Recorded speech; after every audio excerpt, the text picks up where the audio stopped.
Welcome to History of the Netherlands, where we explore the events and characters that, over time, have transformed a swamp into an amazing modern marvel. Episode 55, full-on Frisian Foray, freedom and foreign frenemies in the 15th century.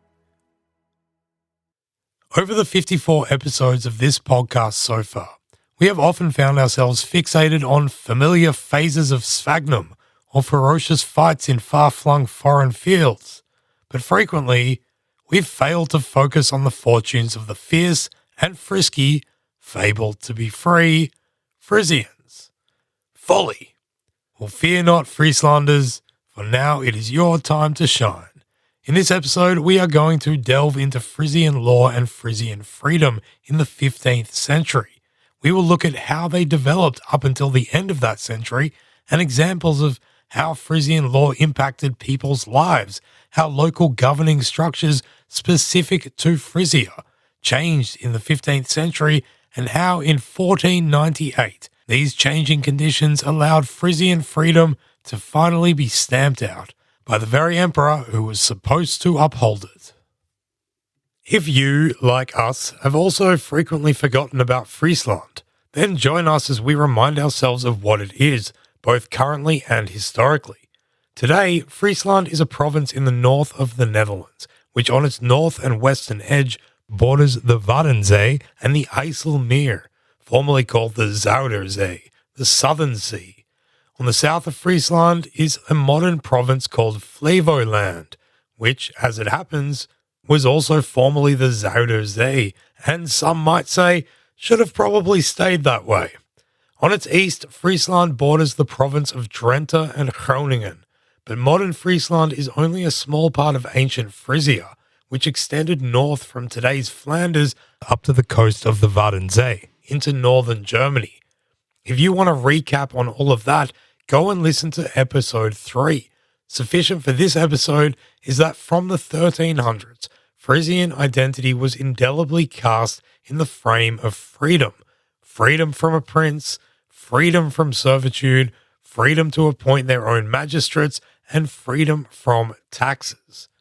We spoke about this in episode 15, Fueling the Flames of Frisian Freedom. But in short, the idea of Frisian freedom originated from rights and liberties purportedly granted to the Frisians by the great Frankish emperor, Charles, aka Charlemagne. Sometime between 1297 and 1319, the Frisians produced a charter that is sometimes known as the Karelsprivilege, or Charles's Privilege, which we are going to call Chuck's Charter, of course. According to the Frisians, Charlemagne had granted their ancestors this charter around 500 years earlier, after he had subjugated them in the 780s. Some sources cite the reasons as being because they had given outstanding military assistance in his military campaigns, even capturing Rome on his behalf. One section of Chuck's charter reads, quote, "And moreover, by royal authority, we," that being Charlemagne, "have granted that they, the Frisians, shall remain free, with all their progeny born and yet to be born in perpetuity, and be fully absolved from personal servitude. We also decree that no one will rule them, except if this happens by their own volition or consent." End quote. Those are some high-minded and definitive declarations of freedom, which most historians agree was a forgery, constructed hundreds of years after Charlemagne was dead. Despite this, such an idealized official liberty was a point of difference between the Frisians and other peoples of the empire. After having conquered them, Charlemagne compiled the local rules of the Frisians into a legal framework, which was called Lex Frisionum, and this applied pretty much to the whole of the coastal region running from Flanders up to Saxony. This was mainly conveyed orally, up until probably the 11th century, when it began to be written down in Old Frisian. It was not the only collection of laws, however, as a whole complex array of them continued to be developed and implemented across the different regions of Frisia. However, according to legal historian Han Nijdam, quote, The Lex Frisiorum is the first historical source to describe the three Frisian core regions. 1. West Frisia, between the rivers Zwin and Vlie, i.e. the present-day provinces of Zeeland, South and North Holland in the Netherlands. 2. Central Frisia, between the river Lauwers and Vlie, i.e. the present-day province of Friesland in the Netherlands. 3. East Frisia, between the rivers Lauwers and the Weser, i.e. the present-day provinces of Groningen in the Netherlands and the region Ostfriesland in Germany." End quote. Despite having fraudulently created Chuck's charter for their own benefit, the Frisians were able to get later emperors to also grant charters of their own. In 1248, the Count of Holland and the King of the Romans, Willem II, granted them, quote, "all the rights, liberties, and privileges conceded to all Frisians by the Emperor Charlemagne." End quote. He did this as reward for them helping him capture the imperial coronation city of Aachen. Nearly 2 centuries later, in 1417, Emperor Sigismund granted them his own charter, and in 1479, Frederick III even drafted something similar, but then died before it could be put into law. Finally, in 1493, Maximilian would also grant his own charter, which ratified all of those that preceded it.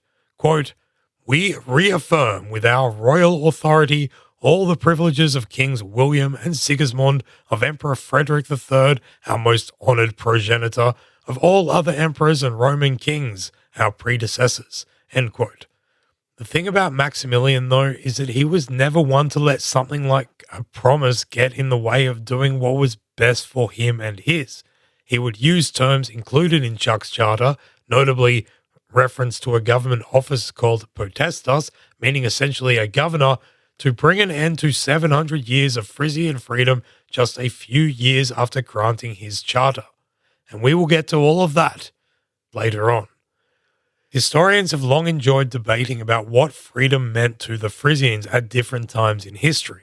One of the core tenets, however, which most agree on, was that Frisians rejected the idea of having a foreign prince, or any prince or lord for that matter, take control of their sovereignty. The original Frisian counties that had been established by the early imperial system that developed out of Charlemagne's empire had, by the 14th century, dissolved into smaller communal districts known as terrae. The sovereignty of each of these lay with the universitas terrae, land communities, which were comprised mainly of landowners who elected their own local magistrates. They were small, self-governed polities, not in obligation to a feudal lord, except, that is, the emperor, who was never around anyway. People lived in village-level communal structures, where the issues which affected their day-to-day lives were dealt with by people they knew within their community. This was opposed to how so many other people in Europe experienced life, which was to have a prince or lord involved in potentially every single part of it, even from a distance.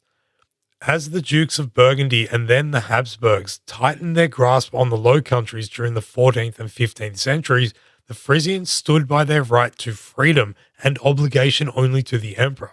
As mentioned earlier, in 1417, they extracted an actual charter from then Emperor Sigismund that stipulated their freedom from princely rule.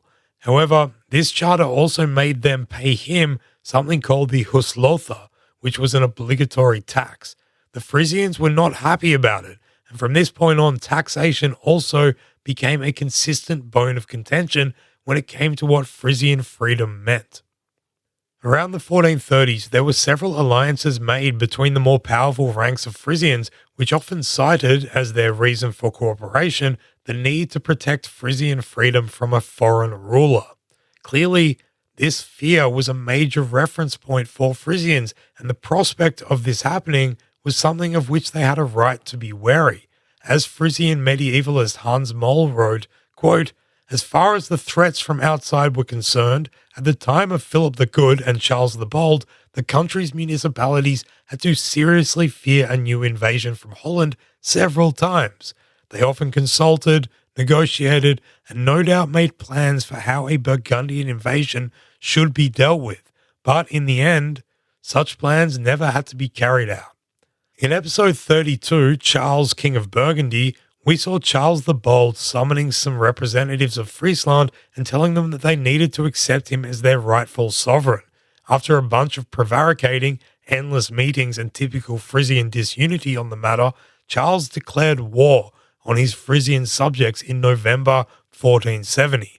This war never ended up happening though because of Charles's seemingly endless conflict with the then French king Louis XI, who shortly thereafter invaded the Somme region.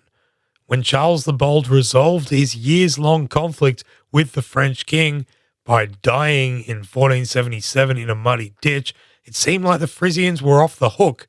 In that episode, we ended our tangent into their part of the story saying, quote, "So the Frisians just kept doing their Frisian thing," end quote. Well, now it is time for us to look at what then was that Frisian thing. A cornerstone of life in Friesland was the system of laws that governed the communal societies, largely built upon the ancient law code mentioned earlier, the Lex Frisiorum, and multiple other laws as well, some equally ancient. Since Charlemagne's subjugation of the Frisians, there had periodically been men appointed as the Count or Duke of Frisia, but they had never been physically present and in control of Frisia itself. As a result, the Lex Frisiorum was developed on a domestic level, relatively unmolested from afar by generations of foreign, lofty rulers meddling with it. The advent of book printing saw the publication of these laws as a core collection, of which 9 copies survive. A few contextual things about Frisia should be highlighted in regards to Frisian life, freedom, and law. Firstly, the people that we are talking about were subject to flooding and mindful of water control, as is always the case when it comes to talking about the Low Countries.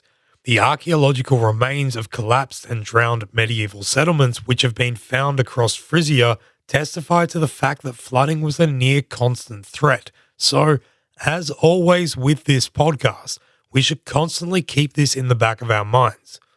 Other major contextual considerations which scholars who seek to understand medieval and early modern Frisian history need to bear in mind include the establishment of the church, the Viking era, and the future Protestant Reformation of the 16th and 17th centuries. To start backwards with this list, the has yet to happen in our podcast narrative forthcoming Reformation wreaked absolute havoc with church records, chronicles, annals, and much other material that, had it survived, would doubtless have helped us much better understand the era that came before the schism. Alas, like a wave bursting through a dike, the Reformation came and swept away so much before it. And we have all of that to come. Yikes. As to the church, well, like everywhere in Europe, the establishment of the Christian church and people embedded within its structures were fundamental in putting ink to paper. Historian Dirk Jan Henstra has suggested that one of the Frisian monasteries, Reipsold, said to be founded on the orders of Charlemagne, assisted in the writing of the oldest known Frisian laws, called the 17 Statutes. This law dates from the 11th century, but probably contains material from as far back as Charlemagne. A Christian presence began in Frisia in the earliest years of the 8th century and grew in step with the communalism of the Middle Ages. Christianization was initiated by missionaries we have spoken about before on this podcast, Willibrord and Boniface. As a process, however, it was enforced by the swords and spears of the Franks. As the Frankish occupation of Frisia unfolded, estates that had been taken by royal forces were provided for the construction of churches. However, the local aristocracy also donated land, presumably as a show of support towards the new regime. Churches, abbeys, monasteries, convents, and more churches were built across Frisia, and many of them were owned by Frisians.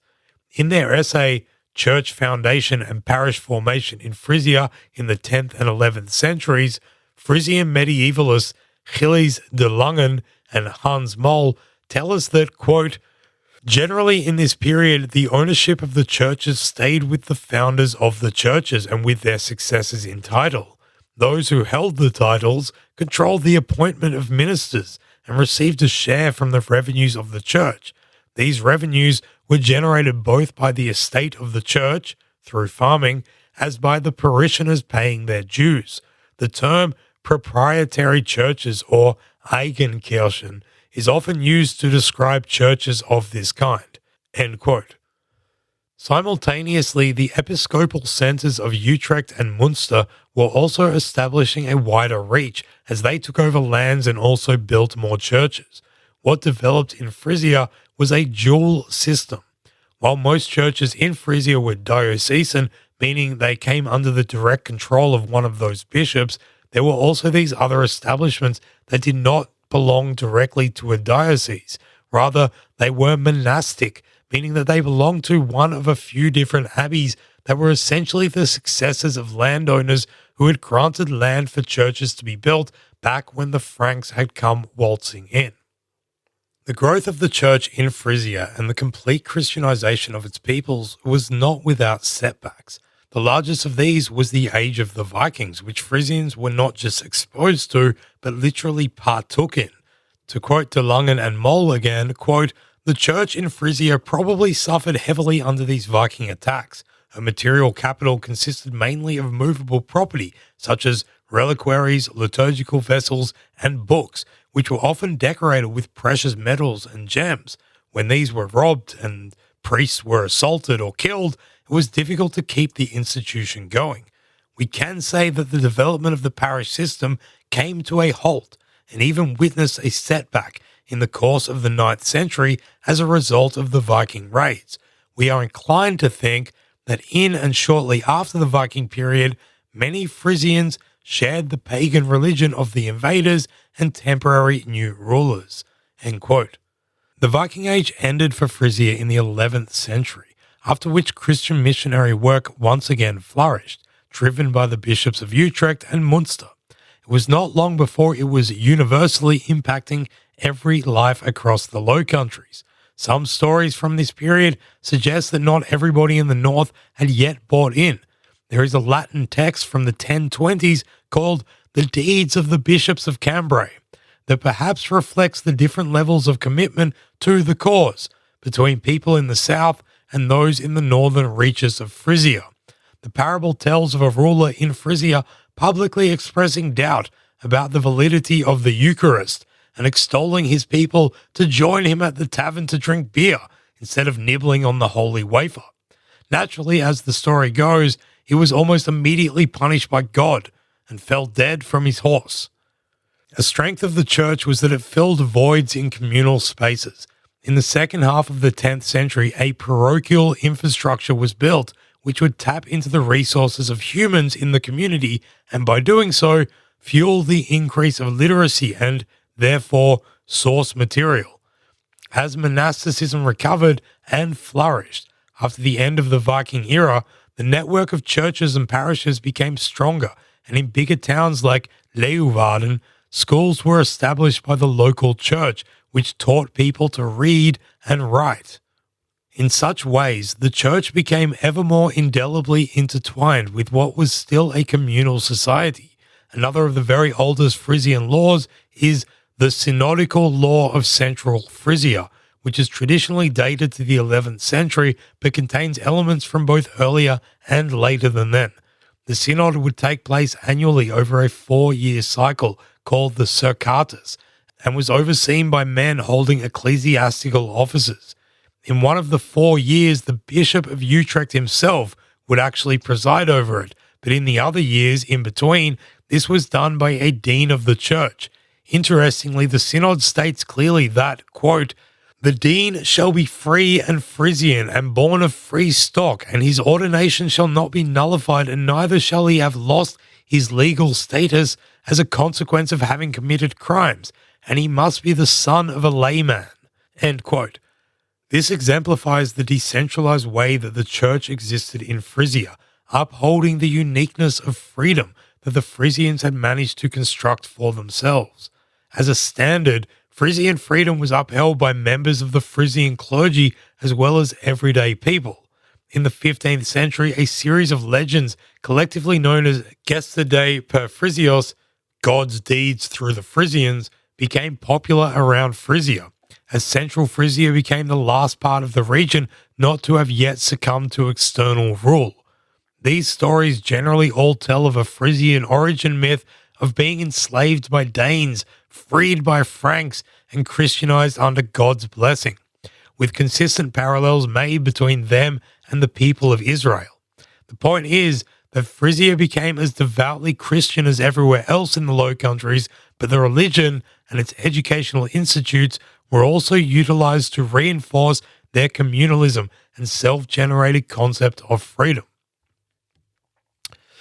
At the History of the Netherlands podcast, we also have a self-generated concept of freedom. It's called our Patreon page, patreon.com/history of the Netherlands, where you can get early access to our episodes without any ad breaks in exchange for whatever monetary amount you see fit. That's right, you get freedom from ads and the knowledge that you're helping your favorite Dutch history podcast, narrated by Australians, continue to exist. If you were listening to this episode on Patreon right now, you wouldn't have to skip through the ad break, which is starting right now. Welcome back. Welkom terug. Perhaps one of the best ways we can get an insight into the people who called themselves Frisian and how they saw themselves and the world is to take a look at some of their conventions which were upheld by Frisian law. Most of this section of the episode, by the way, leans on the work done by Han Nijdam, Jan Hallebeek, and Hilke de Jong on Frisian land law. Under Frisian law, a free Frisian was someone who was born legitimately to a free Frisian man and a free Frisian woman who were legally married. In matters like inheritance and succession, the line of descent was bilateral, meaning it followed both the father's side, known as the sphagnum or the sword side, and the mother's side, known as the spindelside, the spindle side. Based on the work of medievalist P.N. Neumann and his colleagues, however, historians think that this changed somewhat in the latter 15th and 16th centuries towards favouring male descent. A free Frisian person, male or female, was considered a legal adult at 12 years old, at which age women could also get married and could actually choose their husband. The above-mentioned synodical law of Central Frisia tells us what a traditional Central Frisian marriage ritual is, in the context of a defendant having to prove the legitimacy of their marital status. Paragraph 62 says, quote, "If a case is brought before the court concerning an illegitimate marriage and the case is to be tried, the accusation shall be presented thus, that the free Frisian woman came under the guardianship of the free Frisian, accompanied by the sounding of horns and the clamour of the neighbours, by lit torches and the singing of friends, that she stepped into his bed as a bride and enjoyed her body with her husband, and got up in the morning, went to church, heard mass, honoured the altar, paid an offering to the priest, and thus entered into matrimony as a free Frisian and a free Frisian woman ought to. Then 7 neighbours, as well as the priest, who read mass and received the offering, and who led her into the church, and the sacristan who tolled the bell, shall testify of the marriage. In this way, the legitimacy of the marriage can be defended in court with these 9 witnesses, rather than that any Frisian can claim it to be invalid." End quote. So there you go. If you are looking for wedding ideas, consider medieval Frisian communal style, where your neighbours make a clamour by banging saucepans, I guess, and blowing horns, while your mates and a couple of priests sing and hold torches and usher you into bed with your newly betrothed.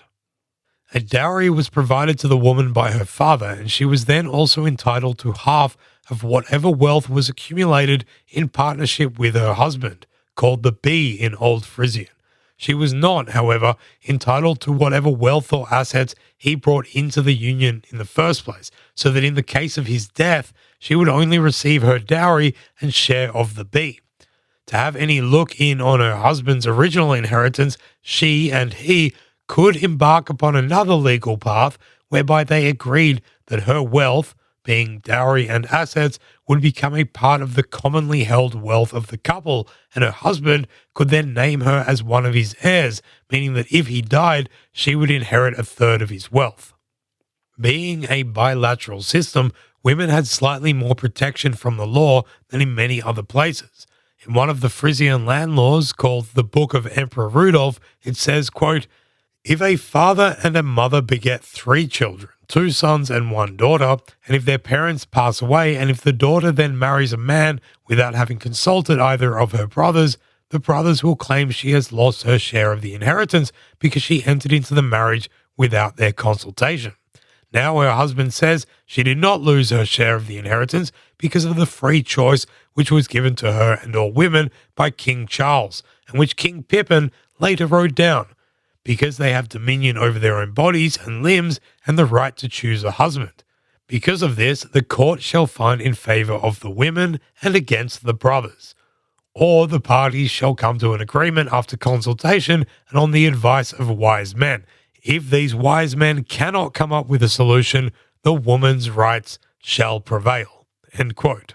Family was central to Frisian society, as is the case in most, and the direct kin to a person, father, mother, brother, sister, son, and daughter, were collectively known as the 6 hands. In a legal sense, this was important for issues such as inheritance, succession, and also something called the vergeld. This was a Frisian version of something that was quite prevalent across Europe in the Middle Ages, and which scholars generally believe was brought with Germanic migrants in the 5th century, when they migrated westward into the river delta. In the event of a murder, the perpetrator could allay the potential for revenge attacks by the victim's kin by paying them vergeld. In Frisian land law, Nedam and the others write, quote, "This was often accompanied by a ritual of swearing peace between the families involved." End quote. Traditionally across Europe, this blood money would be a set price depending on the class of the victim, with a nobleman being worth double a free man. Nedam elaborates on this, quote, "In many societies that had invented the institution of vergeld, the concept was used to also put a price on not losing a life, but losing a limb. What is the value of a hand that has been cut off, or an eye that has been poked out, or is blinded for the rest of the victim's life?" End quote. The kin, or the 6 hands, were both the receivers of the vergeld, or, if their relative had actually committed the crime, were responsible for raising it on their relative's behalf. People in towns and territories in Frisia were engaged politically in decision-making processes, mutually beneficial defense arrangements, and resource sharing. Nedam tells us that, quote, "Officially the Frisians were part of the Carolingian realm, but basically they ruled themselves, using their age-old infrastructure of local and supralocal assemblies to build a grassroots government structure. All freeholders and nobles were eligible for the office of judge administrator, which rotated every year." End quote. Defense of a local region depended on every fit male between 16 and 60 who was obliged to assemble when called upon. Landholders were expected to bring gear with them to a fight. The amount of land you owned determined what you had to bring, ranging from a horse and a weapon, the obligation of the largest landholders, to a bow and an arrow for those with parcels of land below a set amount. Decision-making depended on communal assemblies known as a thing, which is a definitive harkening back to the pre-Christian ways. The term also makes our doing their Frisian thing a hilarious double entendre. Perhaps the most famous of these was the Opstalboom, which was one such annual assembly that we spoke about in episode 15, which was a pan-Frisian thing to which the different areas sent their representatives. This was often a locally elected magistrate, known originally as an Assegar, but eventually as either a Redjever or a Grietman, depending where in Frisia you were. Later, legal professionals became known as the Assegar. Hans Moll tells us of the assemblies that, quote, "These colleges met regularly for matters that concerned the entire land, such as alliances and interpretation issues, but also to deal with higher court cases. they were responsible for the handling of crimes and misconduct above a certain penalty amount. Together, they also acted as a court of appeal. In the sources, we find their competence described as the Haggester Riocht, or the highest court. It may be assumed that they also dealt with military matters at the highest level. End quote. Interestingly, in terms of government structure, Chuck's Charter, the forgery from the late 13th, early 14th century, includes the premise of there being elected consuls, similar to the Roman Republican system, as well as another even higher office called the potestas. This latter would be like a general single governor of all of Frisia. Quote, "We," Charlemagne, "also decree that these consuls, according to the customs of the Romans, shall annually elect a suitable and righteous person, under whose government, rule, and power the whole of Friesland shall be disposed and subjected, and whom they shall be obliged to obey in all and in every respect as their true lord, within the time limit allotted him by them, which person ought to be called the potestas of Friesland." End quote. Historian and Frisian medievalist Oberle Fries points out that this is a bit of a weird surprise, along with the fact that directly after that paragraph, the charter also gives the provision for this governing potestas to be able to grant knighthood to a wealthy consul. Historians know that the charter was created sometime around 1300, at which point there was no such role as potestas in Frisia, but which they included in the forged charter nonetheless. Fries reasons that, quote, "It could be argued that in the essentially leaderless Frisian society, where feuds among the leading families were the order of the day, there was a real need for a single individual to whom executive power could be transferred for a limited term. Something similar was felt in the towns in the western part of Friesland, some of which decided to elect a suitable person to serve as president of the city council and also as chief executive magistrate and military leader. This urban office holder was called an alderman, however, and not a potestas. The first mention of such an urban alderman dates from 1298 or 1299. Apparently, the potestas was meant to be a kind of super alderman for the whole of Friesland." End quote. Fries goes on to argue that the term was an inheritance of an Italian office podesta, found originally in the cities of Bologna, Verona, Ferrara, and Siena around the mid-12th century, but which, within a century after that, had, quote, "become the prevailing form of government in Italian cities. There is evidence that there was at least some knowledge of this Italian institution in 13th century Friesland, as there are two references to a podesta in the Chronicle of Blumhof Abbey." He goes on, "The spurious charter of Charlemagne, as we now know, only emerged at a later date. It is much more likely that the idea of having a potestas was brought to Friesland by Frisians who had spent at least some years in an Italian city governed by a podesta. In this regard, there is only one group of individuals that comes into serious consideration: university students. Bologna was an important centre for the study of both Roman law and medicine in the 13th century, and it attracted a remarkably large number of students from Friesland. Nearly all of them, 43 in total, matriculated there during a period of only 12 years, from 1290 through to 1301. End quote. So by the time we get to the 14th and 15th centuries, the idea of a potestas existed in Frisia, even if the actual office did not. Spoiler alert, this is going to become relevant towards the end of this episode, so it's worth remembering. By the late 14th century, the power structures across communal Frisia changed tack from communalism towards an emergence and preponderance of local, powerful men taking ever greater control of the areas around their homesteads.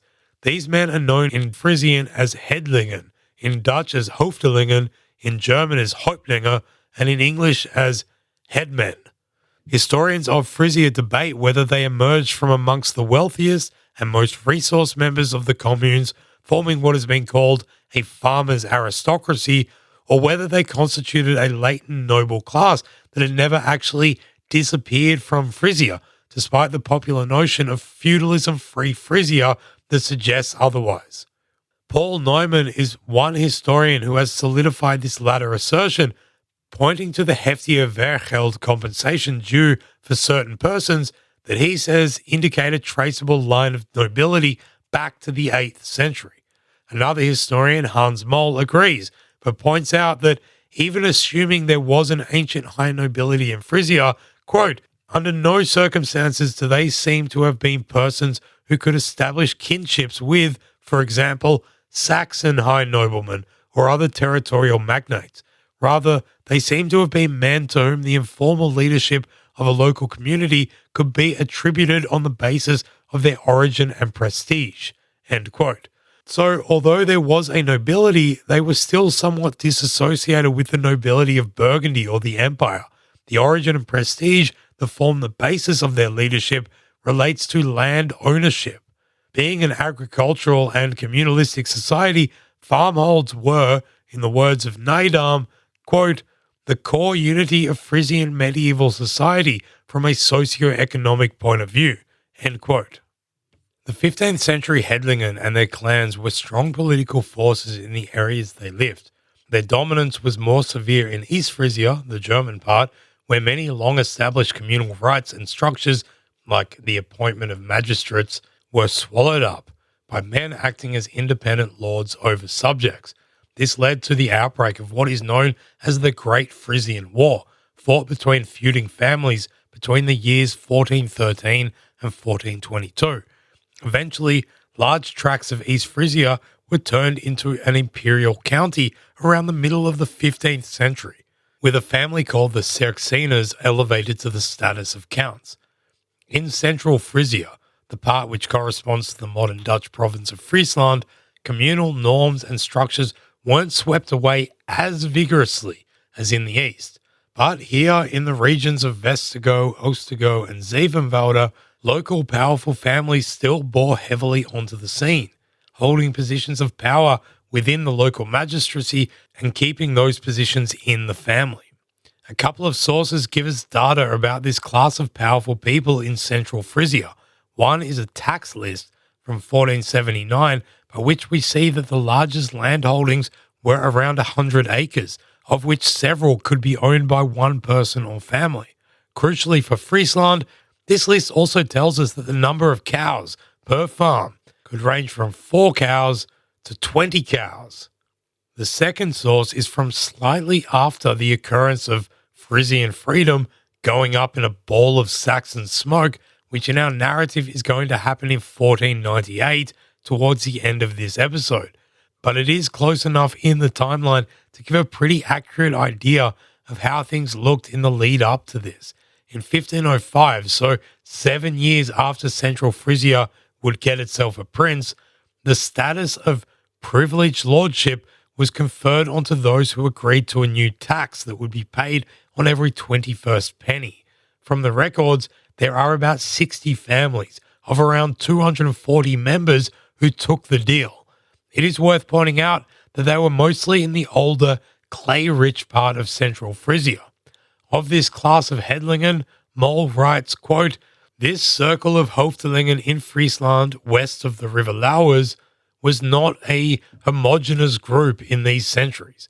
There were major and minor, i.e. wealthy and less wealthy Hoofdelingen, and both groups had more and less wealthy branches. For all branches, proper marriage was an important strategy in the competition to maintain and increase honor, power, and prestige. How this stratification was created is difficult to say due to a lack of sources. What is certain, however, is that in the 14th century, there already existed a permanent group of major principals who had their bases of power in the cities or large villages and whose families owned a few hundred hectares of fertile farmland divided over several dozen tenanted farms. They married one another as much as possible on a material and culturally equal level in order to prevent the loss of property and honor by inheritance. End quote. On their homesteads, some Hedlingen built stone fortresses, or stins in Frisian. A stin is a long and strong stone-built stronghold that would be constructed next to the residential farmstead. Effectively, they were quite simple castles. Some of them actually became extended into proper castles, in which the Hedling and his clan actually lived. He or she who controlled the stin could consolidate their land-owning power by offering protection to others during times of trouble, of which there were many, what with the nearly 2 centuries of factional feuding taking place that we will talk about shortly. This generosity was more an act of political expediency, as it would help them to be elected to local positions, like that of Grietman, who was a judge and administrator of a district. These roles, for which only landowners were eligible and that were traditionally representative of fabled Frisian freedom, could then just stay in the same family's hands. So if you imagine Frisian society in the early 15th century to be like a human body, at the head were the Hedlingen, while at the butt were the rest of the bumpkins. Okay, that was kind of a strained analogy, but whatever. Ding, ding, ding, bumpkin brings us to this episode's installment of Bet You Didn't Know That Was Dutch. The English word bumpkin, meaning an awkward person from the countryside, is derived from the Middle Dutch word bommeken, meaning little barrel or little tree. The word entered the English language via, you'll never guess it, shipbuilding, where a bumpkin or a boomkin refers to a short piece of wood that extends from the front or back of a ship, which holds a block that sails get attached to. Funnily enough, it was used as an insult in English towards Dutch people because they were apparently short and dumpy. Well, how the tables have turned now, English people, with the Dutch towering over all you little bumpkins. Bumpkin. Bet you didn't know that was Dutch. And also, bet you didn't know we'd have an ad break again. But here we are. It's a long episode. In the final section after this short break, we're going to take a look at how these changing social conditions would eventually lead to the loss of Frisian freedom. We'll see you on the other side. Nog een keer, welkom terug, welcome back again. The rise of the Hedlingen provided the flames to Frisian internal politics from the 1350s until the late 1490s. During that time, there raged an ongoing factional conflict between 2 parties called vetkopers, fat buyers, and scheringers, shearers, with freemen and powerful Hedlingen on both sides. The scheringers were generally the traditionalists, established old families of wealth harboring a greater desire to have closer ties to imperial governance, and the vetkopers were generally lesser ranked nobility allied to common freehold farmers who were much more into self-government than having more empire around. Like similar factional conflicts we've seen in other parts of the Low Countries, this is a convoluted dispute to pin down, due mainly to a paucity of sources, as well as to the fact that by the 15th century, the conflict was so much more about identification with one party or another than it was about certain issues. It seems like people would often take more decisions and actions based on the party alignment of whomever was involved rather than what was actually good policy or even something that just looked like structured governance. In the words of Frisian medievalist Hans Moll, quote, "The military events that resulted are poorly documented, making it difficult to trace the principles of their commitment," end quote. So nobody really knows what many of the fights were about, but they were long, intertwined, and recurrent, setting the scene for the instability that would allow the empire to walk on in. Hopefully, up until now in this episode, we have adequately set the scene for the final decades of Frisian freedom to play out. From 1479 until 1498, the ongoing internal feuding played right into the empire's hands. The 19th century romantic Dutch writer Jacob van Lennep gives a solid description of the social context of Friesland in the latter half of the 15th century in his Geschiedenis der Nederlanden, History of the Netherlands. Van Lennep's work was not written in a way that would meet the rigors of modern academia. He was writing at a time when the modern Dutch national identity was being shaped, and so bits and pieces might fall more into the category of folk legend than history. He does tend to mix fact with fiction, but he also offers juicy details which are hard to resist talking about. So every time we mention Van Lennep, just stick an asterisk next to it in your mind. Van Lennep states that this was a violent age of raids and xenophobia in Frisia between the two parties, composed of different clans. Quote, although no feudalism existed in that country, and all the inhabitants could consider themselves free and equal, a certain distinction had naturally arisen between the members of the powerful families who lived as landowners on their own ditches or stinsen, and the less affluent lords and farmers. The former exercised a right of protection or patronage over the others. Moreover, since the rise of the cities, and by these he means places like Leeuwarden, Stavoren, Dokkum, Franeker, Harlingen, Snake, and Sloten, the proud landowners looked down on the townspeople and their trade. However, this was not the case everywhere, for although the cities, as elsewhere, were governed by government officials, there the government was usually headed by a nobleman in whose lineage it remained hereditary. Thus, in Franeker, the Schaardemers, and later the Hotingers, in Snake, the Haringsmars, and in Bolsward, the Jongemars, held the reins of power. End quote. Historians agree. Hans Moll, for example, says, quote, intertwined feuds in central Friesland in the years 1458 to 1464 together became known as the Donia War. These were ephemeral acts of war in which, in addition to looting and destruction, robbery and hostage-taking were the most important means of fighting. These acts served to strengthen the positions of power of the important families of Hoofdelingen in the cities and other strategic points along the main waterways in the southwest corner. End quote. Van Lennep then adds a little more flavour to his story, though, emphasising how deadly it was for a foreigner to be caught in the wrong part of Frisia, because if you were caught, according to him, you would be forced to say the following. Red-haired wrecked Zieren's liar, dear is nin clerk so cruel as clerk comes to cruel. Here, de clerk alle clerken is, ja to cruel. In perfect Frisian, which you will not be surprised to learn that was not an example of. If you did not say it properly, as demonstrated just now by yours truly, you would be drowned. Gulp. The practice of challenging unidentified people with a word or certain phrase that distinguishes one group of people from another is called a shibboleth. As good as this particular shibboleth is as a story, we really can't find any other evidence that it holds any truth.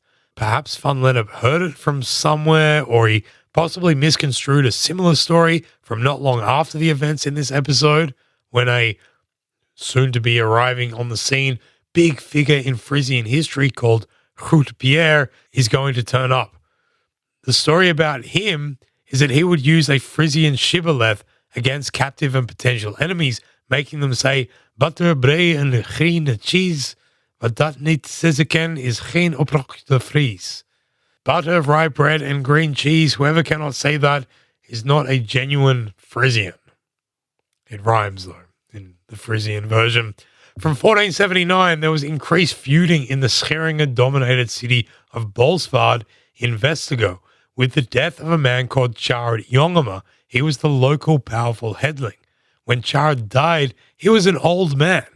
According to the Biografisch Portaal van Nederland, what we know about Chard is that as a Scheringer loyal, he helped kidnap a vetkoper in 1410 and imprisoned him in Bolsward, but that the people of Bolsward quickly released the man. In 1412, Chard Jongema also led a failed attack on the stins of a vetkoper called Joost Hiddema. That action resulted in the deaths of a fair few Scheringers. We don't know much else but that. Chard had been married to a powerful woman called Witz, whom a chronicler Pierius Vincemius described as, quote, of a hard and masculine disposition, end quote. The couple had a son called Goslik, who was not yet of age. According to Pierius, when Chard died in 1479, his wife Witz claimed the, quote, right of government, end quote, in the name of her son.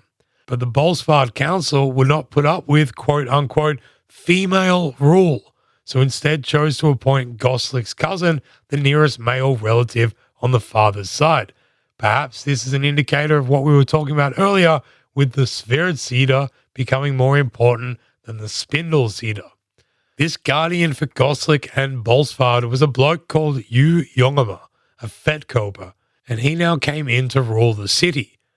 Witz was not happy with this and called one of her daughter's husbands, another powerful headling, a Scheringer called Sikko Shardama, to Bolsward.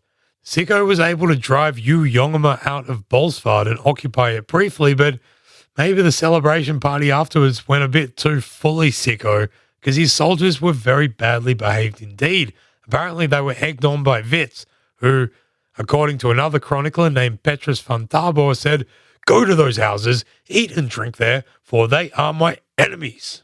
The citizens of Bolsward, however, quickly became sick of Sikko, and Yu Jongema was welcomed back into the city. Witz was then forced to run away from Bolsward in disguise.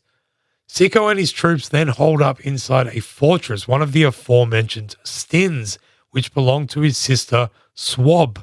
From there, they made themselves a nuisance within Vestigo. As a result, the fortress was put to siege.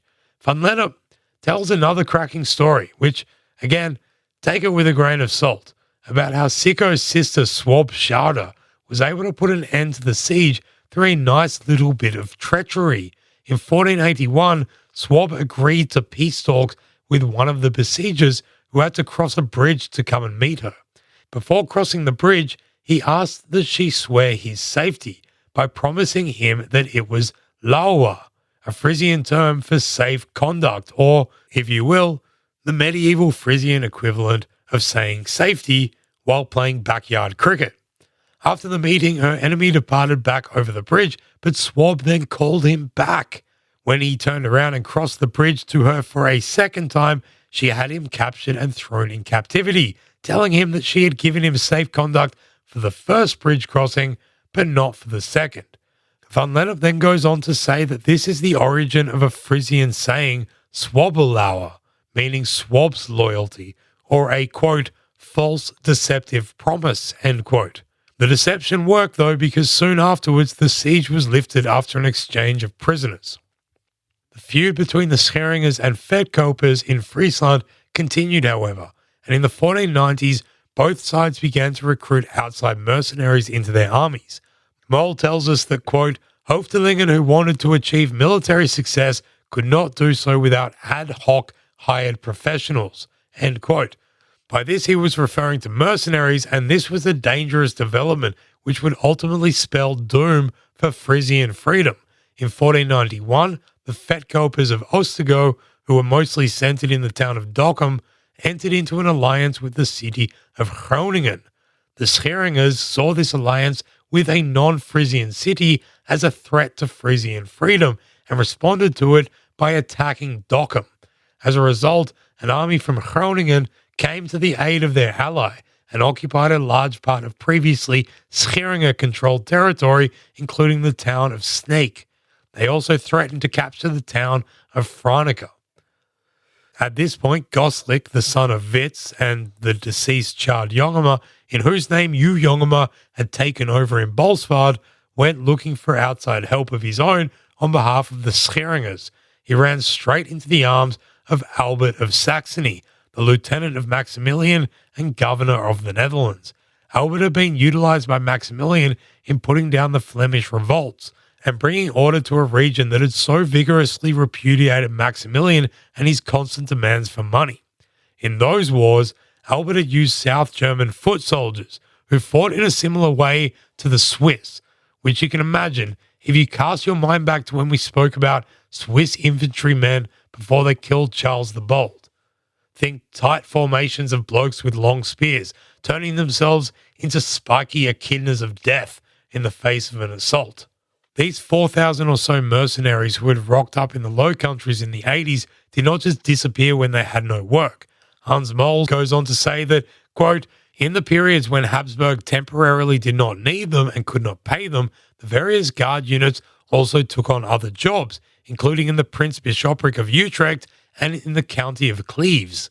In 1495 and 1496, Albert of Saxony had them involved in the Frisian party struggle, either to ally themselves with the city of Groningen and their Vetkoper friends, or with the principal Scheringer Hoofdelingen that had been cornered by Groningen and its allies, offering their services alternately to one party in turn for little money.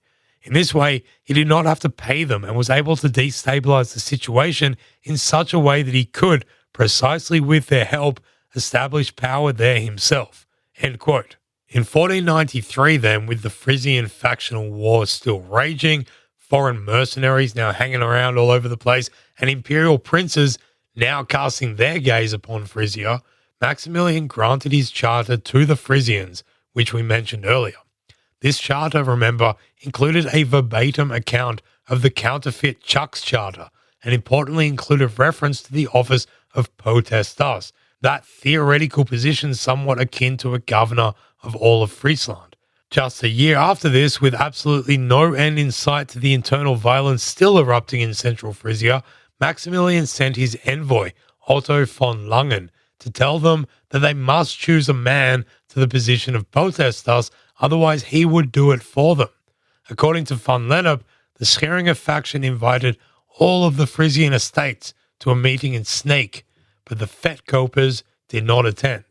A man amongst those assembled, Hugh Dekema, was elected to the role of potestas, and it was agreed that he would be sworn in early 1495 in the town of Bolsward, the recent flashpoint in the Civil War and still held by Goslik's Vetkoper cousin, Hugh Jongema. The imperial envoy, Otto von Langen, is said to have arrived in Bolsward ready to tell them that they must confirm the appointment, and ridden down the street to the eerie sound of children singing. Heer Otto von Langen is nu hier gevangen, morgen zal hij hangen. Lord Otto von Langen is now a prisoner here, tomorrow he will hang. Oh, it gives me the creeps. Vetkopers, meanwhile, were spreading the word that Maximilian had ordered that no appointment actually be made until he had personally investigated the issue properly. Hugh Jongema, the man ruling Bolsward, defied von Langen's countermanding order that they choose a potestas and refuted the election of Dekema. A quarrel broke out, and von Langen had to flee to Deventer. Still no resolution could be found, as the internal fighting in southern Westergo and now Zevenwalde, the southern part of central Frisia, worsened. In 1495, Goslik returned to the field of battle alongside one of the most famous Saxon soldiers, a knight called Neithard Fuchs. Together they campaigned across the region, wreaking devastation as they went. Van Lennep tells us that their infamy grew to the point of people in Holland flocking to join them, swelling their number to thousands. Snake opened its gates to them, giving them a base of operations from which to cause havoc. Mole tells us that, quote, Goslik, for his part, was not able to control his men since he did not have enough money to pay them. The result was that the Landsknechte, referring to the German mercenary forces, robbed and set fire to the surrounding countryside, end quote. This, in turn, incited the Grietenayen, the magistrates from the Zevenwalde area, to mobilize militia in defense of their region against these marauding mercenaries. On January 13th, 1496, things came to a head at Sloten, formerly a Vetkoper-dominated town. Here, in the midst of winter, the largest or at least most famed battle of the conflict took place. The German Landsknechte, led by Neithard Fuchs and accompanied by Goslik, stole their way along icy canals to connect with their allies and set up in battle order north of the town, ready to face the militias of Zevenwalde. Chroniclers veer wildly in their estimations of troop numbers, ranging up to 8,000 for the militias, though recent historical analysis of accounts puts the numbers for both sides in the hundreds. There was a larger force from Groningen allied to the Vetkopers, which was not far away in Leeuwarden and was supposed to be joining in the fray. The militiamen attacked the ordered troops in 3 different spots, inflicting some casualties but suffering more, due mainly to the fact that Fuchs had brought a cannon from Snake and a fair few arquebuses with which to fire into the attacking Frisians. Quote, the Frisian tactic was to surround the mercenaries and attack them from all sides, but with little success because their enemy kept rigidly in formation. End quote. The Frisians decided to regroup by crossing the frozen canal and hooking up with another contingent on the other side, then together having another crack at the troops of Fuchs, which by then had taken quite a battering. Many of their captains were gravely injured or dead. The Frisians had a plan to finish them off, perhaps even a good one, but for the fact that the ice was not solid enough to hold them all. As they crossed the canal, it collapsed, causing hundreds to drown. Those who did not were picked off by the mercenaries. In his chronicle, Vort van Tabor wrote how much of a relief this was for the German and Scheringer troops. Quote, for they themselves confessed and said, had the Frisians not drowned in the ice, they, the Scheringer troops, would have been slaughtered all over. End quote. Following the battle, 2 priests went about to all the villages in Zevenwalde to record who had died. They came up with a number of 714, which, if true, has been calculated as about 1/6 of all able-bodied men from those villages. The German and Scheringer forces counted 8 dead, but many injured, including Natard Fuchs. As for Goslik, he could not, once again, pay his soldiers after the battle, and so they quickly rose in mutiny, causing him to have to escape and flee, once again, to Albert of Saxony. With his support, though, Goslik successfully recaptured Bolsward, and the Vetkopers and Groningers were pushed out of Westergo. He re-entered the town of his birthright and took his cousin Hugh Jongema, who had remained in command there, prisoner. Hugh's ransom of 600 guilders was paid for his release, after which Goslik still killed him by his own hand. Brutal. Following this, Goslik and other Scheringers now pushed for Albert of Saxony to be elected to the position of potestas. There are a couple of important factors in Albert's interest in the Frisian territories. Firstly, he was owed a lot of money by Maximilian, so he had leverage in getting what he wanted. And secondly, what he wanted was to secure lands for his sons to rule. The idea firmed that Frisia would be those lands. As mentioned earlier, he would use the German mercenaries in the employ of different feuding parties, deliberately sowing continued chaos and instability. Well, after the Battle of Sloten, he had put them in the employ of a Vetkoper headling and ally of Hugh Jongema, a guy called Tjerk Walter. By 1498, the Scheringers were so cornered and under threat that they now appealed to Albert again to come in as their protector. He swiftly accepted their plea, and in April, they recognized him as their potestas. Oh dear, the proud Frisians, who for centuries had zealously guarded their freedoms against the ambitions of foreign princes, now just meekly invited one in. Albert of Saxony arrived in Frisia, brought the mercenaries back into his own employ, and then sent a force under the command of Neitard Fuchs and another captain, Wilwold von Schaumburg, to bring Oostergo and Groningen to heel. After they had done this, they set about subjugating the rest of central Frisia, joined by about 500 other local troops led by Scheringer Hedlingen. On June 10th, 1498, near Varnes and Laxum, an army of the Frisian popular militia was soundly defeated by the now Saxon-run forces. Thereafter, Fuchs and Schaumburg could complete their occupation of central Frisia uninhibited on behalf of potestas Duke Albert of Saxony, the new lord and protector of Frisia. With his and shortly thereafter his sons' ascent to the lordship over Frisia, the ancient, if self-promulgated privilege that was Frisian freedom was finally, forever, finished.